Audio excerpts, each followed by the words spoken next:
తెలంగాణలో గ్రామ పంచాయతీల ఎన్నికల వేడి కొనసాగుతూనే ఉంది. ఎప్పటినుండో సర్పంచ్ పదవి కోసం ఎదురు చూసేవాళ్ళు ఒకవైపు, కొత్తగా ముందుకు వస్తున్న యువతరం మరొక వైపు. అలాగే వనపర్తి జిల్లా పెబ్బేరు మండలం వైశాఖపూర్ గ్రామ పంచాయతీకి నామినేషన్ వేశారు సివిల్స్కు ప్రిపేర్ అవుతున్న గ్రీష్మ గారు.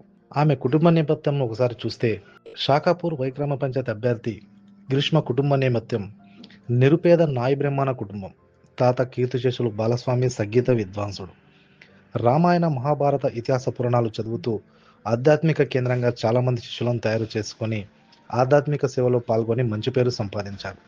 తండ్రి మలిదశ తెలంగాణ ఉద్యమకారుడు, బీఆర్ఎస్ పార్టీలో 2 సార్లు గ్రామ అధ్యక్షుడిగా ఉంటూ పార్టీలో చురుగ్గా పాల్గొన్నారు. తల్లి ఎం సుకన్య ఆశా కార్యకర్త.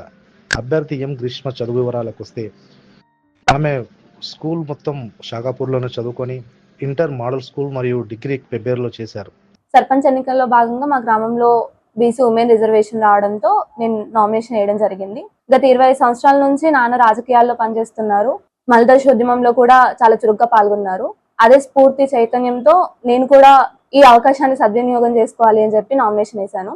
నేను ప్రస్తుతం ఎస్టీ స్టడీ సర్కిల్లో సివిల్స్ ప్రిపరేషన్ చేస్తున్నాను. అంటే అది కూడా మహిళా అభివృద్ధి కోసం, అది నా ఎయిమ్. దానికోసమే నేను సివిల్స్ లోకి రావాలి అని చెప్పి ప్రిపరేషన్ చేశాను.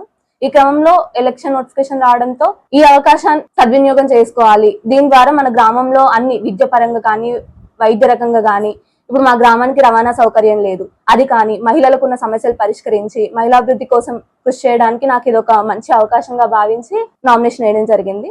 కావున గ్రామ ప్రజలందరూ మమ్మల్ని ఆదరించి ఓట్లేసి గెలిపిస్తే నా వంతు కృషిని చేస్తానని మనస్ఫూర్తిగా కోరుకుంటున్నాను. తన తండ్రి 20 సంవత్సరాలుగా ఉద్యమకారుడుగా బీఆర్ఎస్ పార్టీ కోసం పనిచేసిన వ్యక్తి కేవలం డబ్బు లేదనే అహంకారంతో తన తండ్రికి తగిన గౌరవం దక్కలేదని, ప్రస్తుతం రిజర్వేషన్ మహిళకు రావడంతో తాను ముందుకొచ్చి గ్రామ సేవకు సిద్ధంగా ఉన్నానని, డబ్బు లేని రాజకీయంతో నేను గెలిచి గ్రామాన్ని అభివృద్ధి చేస్తానని చెప్తున్నారు గ్రీష్మ గారు.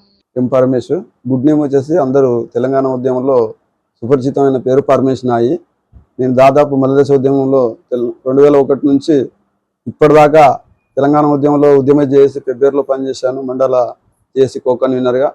తర్వాత బీఆర్ఎస్ పార్టీలో స్టార్టింగ్ నుంచి ఇప్పటిదాకా బీఆర్ఎస్ పార్టీలో గ్రామ అధ్యక్షుడిగా కొనసాగుతున్నా. కానీ మాకు ప్రజాప్రతినిధి అయ్యేటువంటి అవకాశం ఎంబీసీలకు చాలా తక్కువ ఉంటుంది. అందులో డబ్బులు లేని వాళ్ళంటే కూడా ఇంకా పూర్తి చులకనగా చూసి అధిష్టానాలు మనకు బీఫామ్లు ఇవ్వకుండా ఉంటున్నాయి. కావున ఇప్పుడు ఇంక ఎవరు బీఫామ్ ఇచ్చేది లేదు కాబట్టి సర్పంచ్ ఎలక్షన్ లో బరిలో ఉండి గ్రామానికి సేవ చేయాలని అంటే మేము సామాజిక కార్యక్రమాల్లో అనేక కార్యక్రమాల్లో పాల్గొన్నాం. జ్యోతిరావు పూలే ఆదర్శం తీసుకుని అదేవిధంగా బాబాసాహెబ్ భావజాలంతో మేము గ్రామంలో సామాజిక చైతన్య కార్యక్రమంలో పాల్గొన్నాం.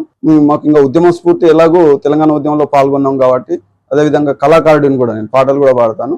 అట్లా నాకు మండలంలో, జిల్లాలో ఒక పరమేశ్ నాయ్ అనేది ఒక గుర్తింపు ఉంది. కానీ ప్రజాప్రతినిధిగా వచ్చేటువంటి అవకాశం వస్తుంటే డబ్బులు ఉన్న వాళ్ళకే టికెట్లు ఇవ్వాలి కాబట్టి డబ్బులు ఉన్న వాళ్ళకే టికెట్లు ఇస్తున్నారు, మమ్మల్ని గుర్తించడం లేదు. కానీ ఇప్పుడు ప్రజలే మమ్మల్ని గుర్తించి గెలిపిస్తే మా శాశక్తుల గ్రామ అభివృద్ధి కోసం మా పాప ద్వారా మేము గ్రామాన్ని డెవలప్ చేయడానికి కృషి చేస్తాం. అదేవిధంగా ఇక్కడ చాలా మంది విద్యార్థి మేధావులు ఉంటారు. ప్రలోభాలకు లొంగరు, డబ్బులకు లొంగరు, స్వచ్ఛందంగా ఓట్లేస్తారు.